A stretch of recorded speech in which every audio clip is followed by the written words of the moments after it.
My husband and I have 5 kids, and our 2 youngest are autistic.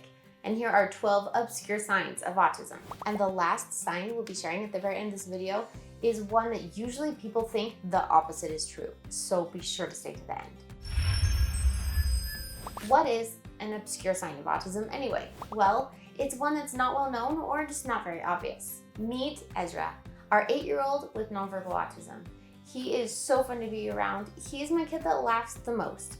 He loves chords and spinning with chords, and he has ADHD, possible OCD, and apraxia of speech, which makes it really hard for him to form words and vocalize how he feels and the things that he wants. But that doesn't mean he can't communicate. What do you want for breakfast? You want cereal? Cereal. Cereal? Is that good? Want cereal? And meet Simon, our 4-year-old who loves cars, loves lining up cars, loves driving cars, loves riding in cars, and is always very worried about the car. If we leave it, he wants to make sure it's okay. He has level 1 autism with no intellectual delay, and he is learning fast. All of the examples we'll be sharing in this video will be from our home tutors, from Ezra and Simon. The first obscure sign of autism is having difficulty moving past a strong emotion. For example, just last week, Simon was home from school, and he was the only one home for a little while because his preschool doesn't last as long, and he wanted to watch a little TV show. Well, we couldn't find the remote. It was really, really hard for him to deal with this because usually I'll say no when he wants to watch TV. Usually I'll try and get him to do something else, play a puzzle, play a game, distract him with something else that doesn't involve a screen. But this time I'd already said that he could watch some TV. So he ran downstairs, and when we couldn't find the remote, you can imagine that there were some big emotions going on. Understandably, for any 4-year-old, they'd be very disappointed. Well, for Simon, he was so disappointed about the remote that he couldn't even sleep. He was upset the entire night, and I mean over 5 hours. And even when we would distract him, he'd get distracted and start doing something or talking to us about something else, and then randomly in the middle of the conversation he'd go, the remote! And he would start crying again with the same intense emotion that he had the first time. Both Ezra and Simon will have a difficult time transitioning from one activity to another when there's high emotion involved. If they are really excited about it, then it's really hard to transition. And the second obscure sign is if your child notices sensory input that maybe like no one else in the room notices. I'm gonna give you an example here. So when Ezra enters the kitchen in the morning, we have to make sure that no one is cooking eggs. One time my daughter Marie needed to make eggs, but she had to do it really quickly because we were late, and so she was in the car, and Ezra threw up in the car because of the smell of the eggs. Now, understandably, eggs is a really strong smell, but his experience with it is even stronger. It's even more intense of sensory input that he experiences because it affects him so much. He will throw up if he smells eggs in the morning. And for Simon, I actually have a really hard time driving him places in the car during the winter because I will get really cold and I'll turn up the heater. But Simon hates having the heater on.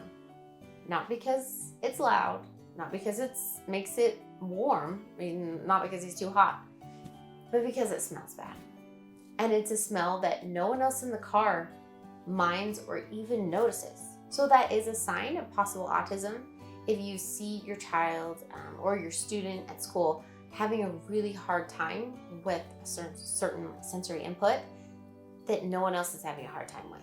Put it down in the comments what sensory thing you hate, whether it's a smell or a certain type of sound or tags on your back of your clothes, whatever.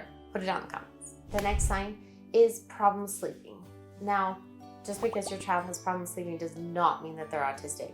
This is just an obscure sign that if you also have other signs in the 3 categories, the 3 pillars of autism, then it's good to look out for. So it depends on the reason why they're not getting good sleep. If they're overly worried about intense interests, or if they're having a hard time sensory-wise, if they're overstimulated, then those are some things that could be related to possible autism. Our son Ezra has a really, really hard time sleeping at night.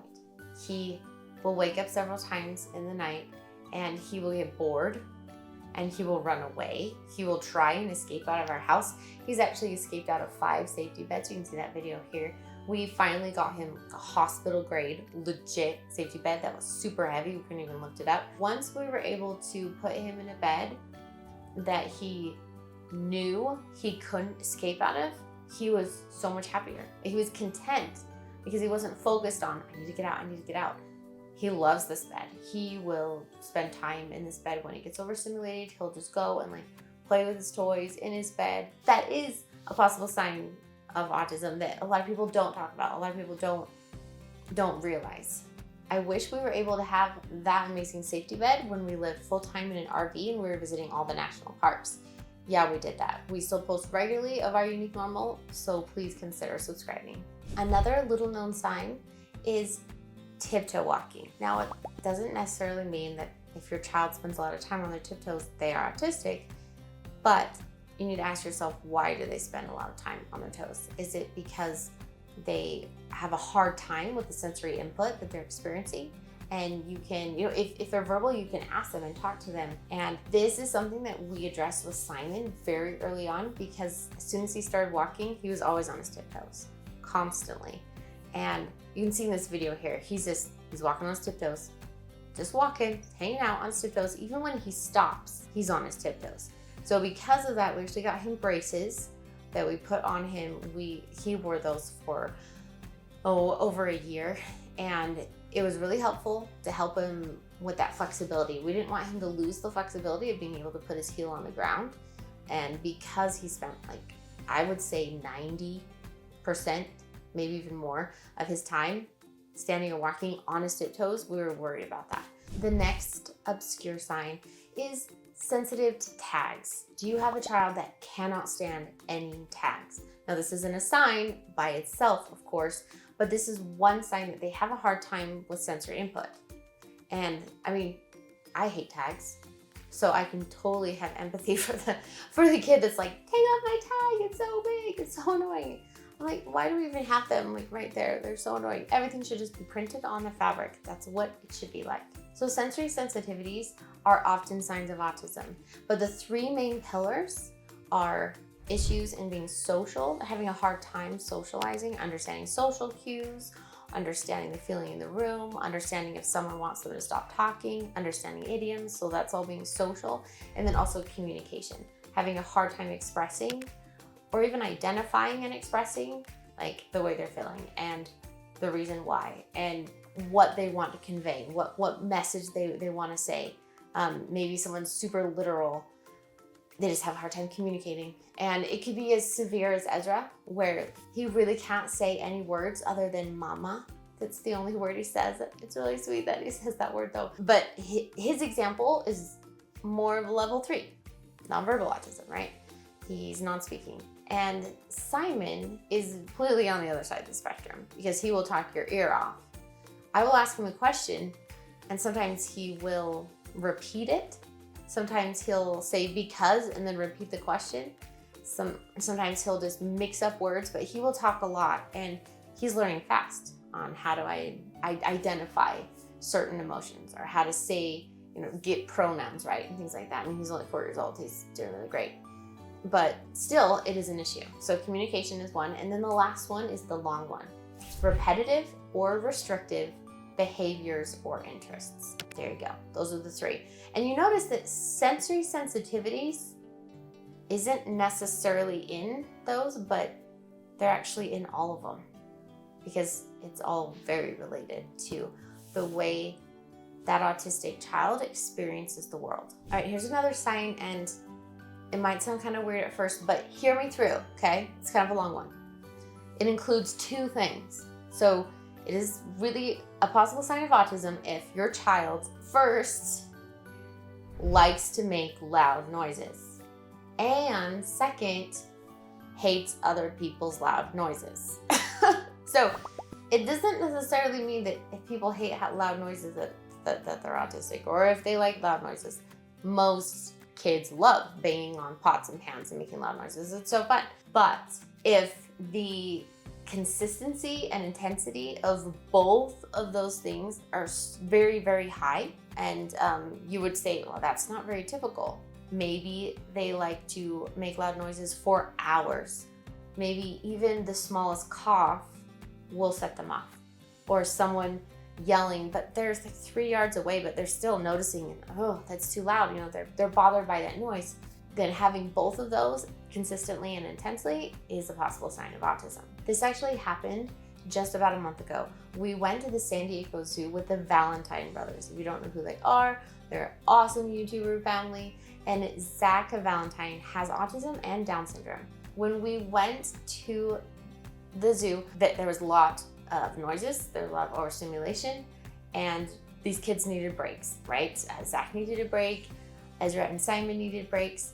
And one thing that I noticed was Zach had a hard time whenever Ezra would start yelling, and Ezra had a hard time whenever Zach would make a loud noise. Zach didn't make very many loud noises, by the way, but Ezra did. But we had so much fun with them, and you can see the video when we went to the zoo right here. And in this video, we share how a child who has Down syndrome could also have autism and what signs to look for there. The next sign has to do with a piece of information I find incredibly fascinating, and it makes sense, especially for my son Simon.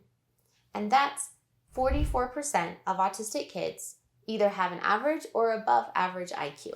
That's actually quite a bit. That's almost half. And so with that in mind, if you're looking at your child and going, there's no way they're autistic because they're doing well in school, it's not necessarily like an all-out check off the box. They aren't autistic just because they're doing well in school. They could be incredibly gifted, actually. They could have an incredibly high IQ.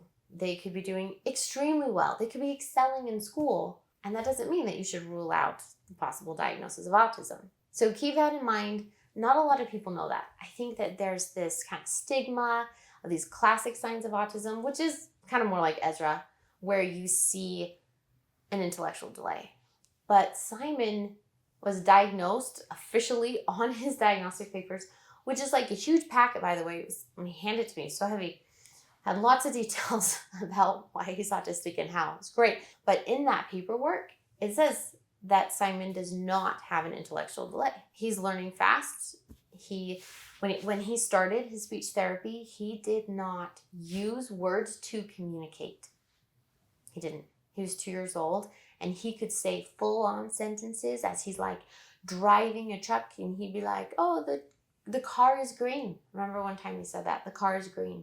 And in that time when he was 2, before he started speech therapy, he wouldn't even call me mama. So he had so many words in his vocabulary, but he didn't know how to use them. Maybe he didn't know that he could use them to communicate. But he learned fast because of that no intellectual delay. And so now he talks your ear off. So that's great. We love it. We love that he talks our ear off. And Ezra does communicate really well now. He is learning how to spell. Just the other day, I asked him what he wanted in his lunch, and he spelled the word pretzel. And I was like, I don't even know how to spell the word pretzel. There's a T in it, right? If your child excels in school, maybe focuses really, really well, but then can get burned out, really quickly and repetitively, then that can be a possible sign of autism. And to help us figure out what the best education route is for our kids, we will ask autistic adults on a Zoom call. Every week we meet with autistic adults and other parents of autistic kids, and then we'll have a professional special guest a lot of the time coming and teaching us, and we'll have Q&A. And we learn a lot on those calls. It's called our ASD Club. Click the link below in the description to check out the ASD Club. We would love to see you on the next call. The next sign is if you see your child having friends, but the friends don't stay long. Maybe they'll have a best friend for a few months and then they'll have a falling out again. And if you see that pattern again and again where it's just hard to keep a friend, that is a possible sign of autism, especially if that will last for years and they're in middle school and they still can't keep a friend. Comment below if you agree with that. Is it difficult sometimes for autistic people to keep friends? Or am I wrong on this? I would love to hear your opinion. Remember, you never know who you might bless just by sharing your story. The next sign is if a child looks uncomfortable. So let's say that even if they're standing, even if they're supposed to be playing with a friend, they're in the playground, they're sitting at the dinner table, and they just look uncomfortable, like in their own body. They're just having a hard time with whatever they're doing. They just look like they're in an awkward position. It could be that the reason behind that is that they're having sensory sensitivities. And if that is the case, then it's a possible sign of autism. That child who looks uncomfortable could be uncomfortable because they don't know about the social expectations that are in front of them right then. They could have social anxiety, or they could be trying to stim. Maybe they're stimming in a small way. This next sign is a really important one, especially for like progression and making goals and what kind of classes and teachers, schools you should put your child in. And that is a unique way of learning. If your child learns in a very unique way, then that is a possible sign of autism. And their brain is just wired differently and they learn differently, right? And a couple examples of this would be Ezra has a really hard time looking at a screen. That's actually very unique even for autism. But he has a hard time. He's overstimulated visually. So he's not gonna learn visually. If you write something on the board, he's not gonna care. He's gonna be like, wow, you want me to look at that? He's also not motivated by coloring or drawing anything, whether it's a line, like he doesn't even wanna look at it. And so he's not gonna learn that way. He's gonna learn differently. So with Ezra, we have an ACC device and he will press buttons and tell us what he wants. And he can learn better through like a small little picture, but it can't be too busy. He can't have too many choices. He'll get overstimulated visually with things that are moving. And he doesn't really care about videos unless they're super simple. Like a game on an iPad, it has to be incredibly simple. The next sign is sensitive to food textures. So let's say you've got a kid that's super picky with eating, but he's fine with different textures. It's the taste that he cares about, right? Now, it could be that the child's still autistic, for sure. It's not like, oh, we rule it out. But if your child is super picky because of textures, then that is a sign of possible autism because it's unique that someone is really picky with textures. Usually kids are picky with taste. Ezra absolutely loves crunchy things like chips and pretzels and cereal. And so we include those things in his diet. He's gluten-free, and so we have gluten-free things like that. And he loves it. So the final obscure sign of autism is a good memory. Now you might be confused by that, but it's true. If you do have a child, maybe that has a hard time socializing, communicating, but they can recite their favorite video, like verbatim, and just tell you exactly what you just said, and they can memorize things from a page or from their favorite movie, that's a sign of possible autism. Now, I like mentioning this sign because this is an amazing ability. This is great. This is awesome. They have an ability to memorize things that they're interested in. Now, please don't try and make them memorize things that they don't care about, that aren't important. It's not going to bless them or bless them in their life or help them become more independent. Please don't do that. This ability to have a good memory is a sign of possible autism. It happens all the time with kids. And this is the catch. A lot of times, kids with an amazing memory will be stamped as like gifted. You're gifted. The only reason you're acting out in class or having a hard time is because you're bored. And then their diagnosis of autism doesn't come up in their life until later, and they don't get the support and understanding that they need when they're growing up. So please don't rule out that a child is not autistic because they're doing really well in school, like I said before, or because they have an amazing memory. If you have concerns about your child, get them assessed. It's not going to hurt anything. If anything, you'll know that they're not autistic, or you'll know that they are autistic, and either one of those things is actually a really good thing to know. Here's 12 signs of autism stimming, and here is our autism playlist.